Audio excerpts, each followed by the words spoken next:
So remember that the two divisions of adaptive immunity are cell-mediated immunity and humoral immunity. We covered cell-mediated immunity in a previous video. We're going to go over humoral immunity now. Humoral immunity is going to be regulated by B cells, and B cells can differentiate into cells called plasma B cells, which are capable of producing antibodies.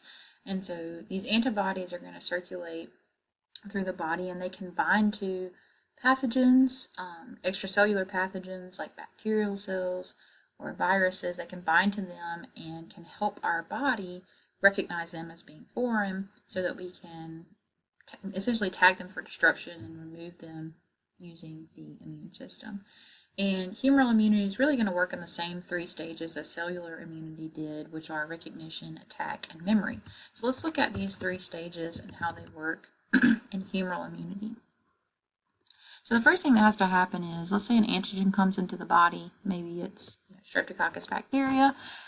We have different B cells, different immunocompetent B cells in the body, and they each have their own antibodies on their surface that can bind to different antigens. So these are developed during immunocompetence whenever they're maturing, and you'll notice that each one of these antibodies on these three different B cells looks different from the other. They have different receptors for different antigens.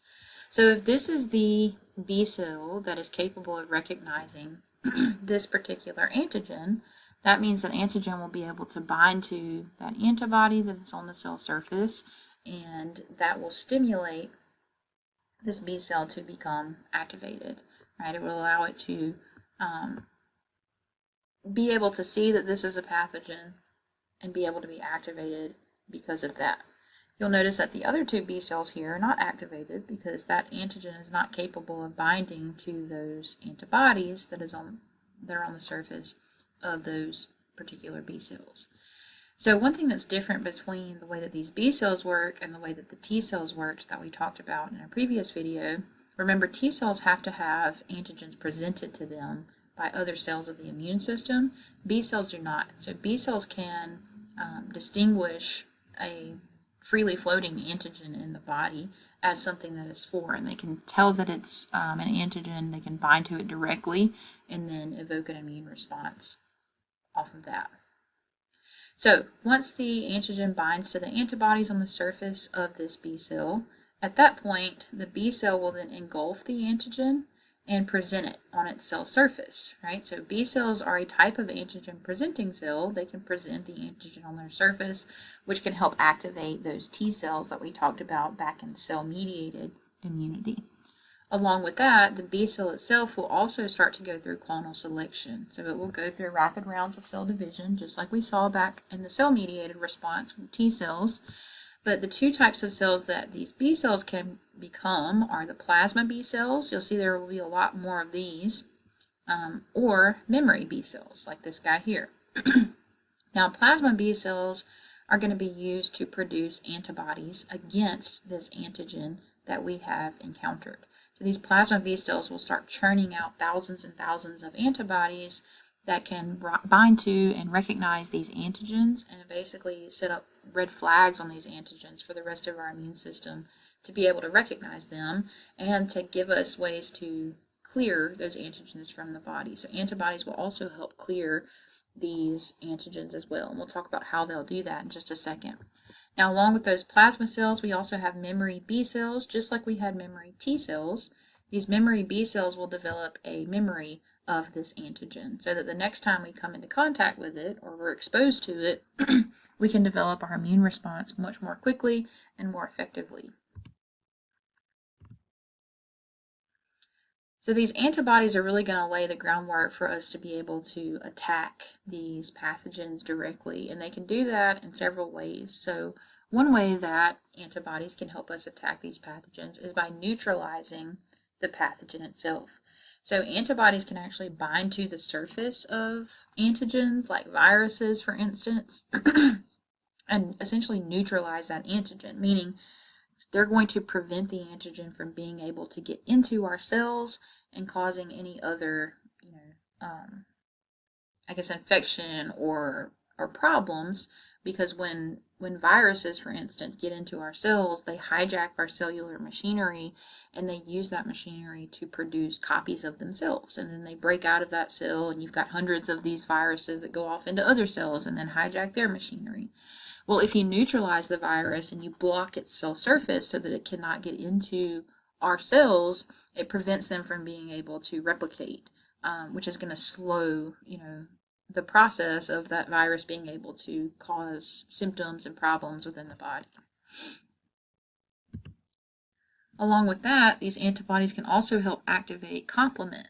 So specifically, the IgG and IgM antibodies are very good at recognizing antigens, especially ones like bacterial cells, and stimulating these complement proteins that we talked about in a previous video, stimulating them to be able to insert themselves in the membrane of that bacterial cell, essentially poking a big hole in that cell, which can help lyse the cell or kill that pathogen. Agglutination is another way that these antibodies can help us clear these pathogens. So when antibodies bind to the pathogens, especially very complex antibodies like IgM antibodies, they have a pentamer shape to them, so it's like 5 antibodies coming off of one. When they start binding to these pathogens, they can bind to a bunch of them at one time and cause them to agglutinate or clump up with one another. So when these pathogens are agglutinating or clumping up with one another, it causes them to become immobile, meaning they're not going to be able to really move around as well anymore because they're all clumped up with the others.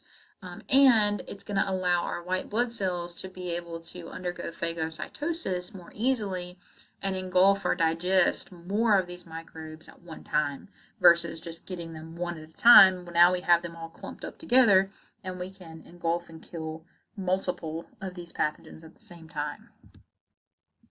So here you can kind of see agglutination happening. Here is a IgM antibody. You can see it's got 5 heads coming off of it, and each one of those can bind to a bacterial cell and essentially cause those bacterium to cluster up or agglutinate.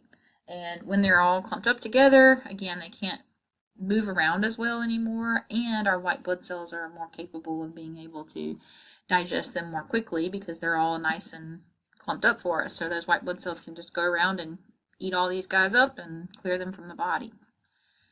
Precipitation is another function of these antibodies. This is where you have free antigens, so not necessarily a whole cell, but a fragment of a pathogen that can be agglutinated or clumped up as well. So precipitation is where we gather up all of these little fragments of antigens or fragments of pathogenic cells, and it's really going to serve the same purpose. It's going to allow our white blood cells to be able to clear them more quickly because they can just come in and clear all of these antigens at once rather than just having them floating around freely in the body. So clearance, immune clearance, is going to be allowed for by all of these things that these antibodies have allowed for. Agglutination, precipitation, neutralization, those are all going to play a big role in helping us clear these pathogens from the body. So now let's look at the memory B cells and talk about, what their role is in this humoral response.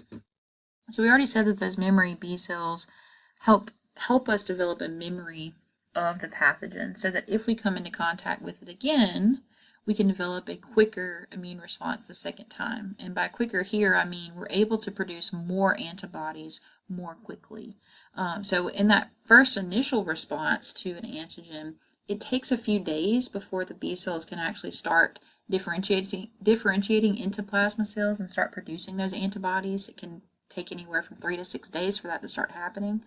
And so during that time, you're going to be having some symptoms, right? The virus or bacteria or whatever it is going to be replicating in your body, and it's going to start to cause some symptoms. Maybe it causes a sore throat or a fever or things like that. That's when you're going to be able to tell that you are actually sick because those B cells are having to multiply, they're having to make copies of themselves, they're having to differentiate into the plasma cells, and then they can start making the antibodies, which can help us clear the pathogen.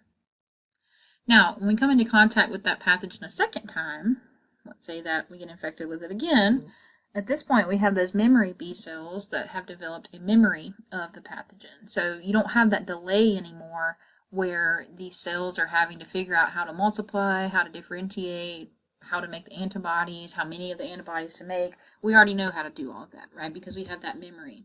So at this point, those plasma cells can start to form very quickly within hours of exposure to the pathogen. And at this point, the antibody level is going to rise much more quickly during that secondary response than it did during the initial response.